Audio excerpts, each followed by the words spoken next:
200 টাকা কেনা মাল 800 টাকা বিক্রি করলাম, 100 টাকা ক্যাশে রাখবো আর বাকি 500 আমার লাভ। নামবো কি নামবো না একেবারে খালি হাতে ঢাকা শহর আয় পড়লাম।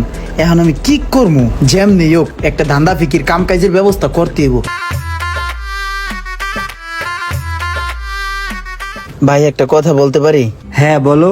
ভাই আমি গত 2 দিন যাবত কিছু খাই নাই, অনেক ক্ষুধা লাগছে। ভাই যদি 100 টাকা দিতেন কিছু খাইতাম তাইলে। এই মিয়া, তুমি তো দেখতে শুনতে পুরো একটা সুস্থ মানুষ মিয়া, তুমি এরকম ভিক্ষা করো কেন? কাজ করতে পারো না? ভাই ঢাকা শহরে আসছিলাম একটা কাজের জন্যই, 2-3 দিন ঘুরছি কিন্তু কোনো কাজ পাই না। আর তাছাড়া পকেটে যে টাকা ছিল সব শেষ হয়ে গেছে গা। এখন লজ্জার কথা ভাই কারে কমু, পেটের যে ক্ষুধা, এখন ভিক্ষা করা ছাড়া উপায় পাইতাছি না, মানুষের কাছে হাত পাততাছি।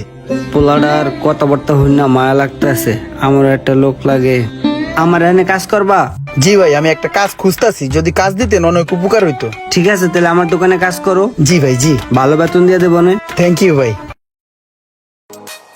বাহ, 200 টাকা কেনা মাল 800 টাকা বিক্রি করলাম, 100 টাকা ক্যাশে রাখবো আর বাকি 500 আমার লাভ। এই যে এই হেডফোনটা ভালো হইব, এটা দেখেন। সাউন্ড কোয়ালিটি ভালো হইবে তো? 100। দাম কত? ভাই দাম হইলো, এইটা কেনা হইলো 900 টাকা, আপনি 200 টাকা কম দেন, 700 টাকা দেন। আচ্ছা ঠিক আছে।